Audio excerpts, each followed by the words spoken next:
बहुत सारे पढ़े लिखे लोग आजकल ये चर्चा करते हुए नज़र आते हैं कि भाई ग्रह तो हमारी पृथ्वी से लाखों किलोमीटर दूर है, तो वो पृथ्वी पर रह रहे लोगों को कैसे प्रभावित करते होंगे।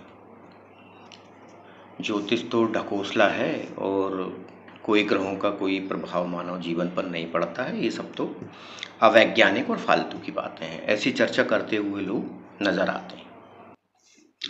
तो इस संदर्भ में कुछ साइंटिफिक फैक्ट्स आपके सामने रखना चाहूँगा। सबसे पहली चर्चा होगी गुरुत्वाकर्षण बल की।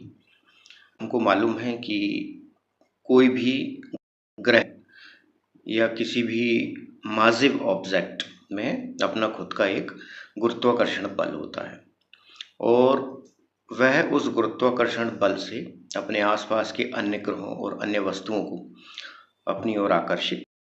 न्यूटन नाम के एक मेधावी वैज्ञानिक ने एक फार्मूला भी दिया था इस संदर्भ में, जिससे हम कितना गुरुत्वाकर्षण बल लग रहा है वो कैलकुलेट कर सकते हैं। उनके नियम को यूनिवर्सल ग्रेविटेशनल लॉ नाम दिया गया। तो इस प्रकार पृथ्वी के आसपास जितने भी ग्रह हैं, सूर्य, चंद्रमा, शुक्र, मंगल, शनि, जो भी ग्रह हैं, उन सबका अपना अपना एक गुरुत्वाकर्षण बल है और वो उस गुरुत्वाकर्षण बल से पृथ्वी को अपनी ओर आकर्षित करता है। मतलब सीधी सी बात यह है कि गुरुत्वाकर्षण बल का प्रभाव पृथ्वी पर पड़ता है। इसके अलावा हमारी पृथ्वी पर रह रहे लोगों पर सबसे ज़्यादा प्रभाव पड़ता है सूर्य ग्रह का। सूर्य ग्रह से विटामिन डी का निर्माण होता है, उसकी किरणों से विटामिन डी का निर्माण होता है।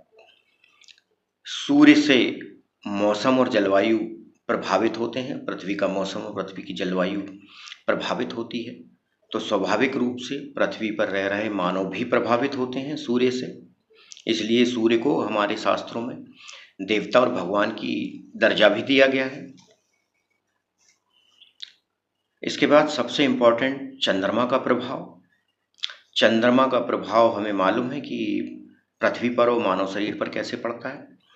समुद्र में ज्वार भाटा चंद्रमा की गुरुत्वाकर्षण बल के कारण ही आते हैं। पानी के लेवल में अंतर आता है, ये स्वयं सिद्ध बात है, सबने देखी हुई।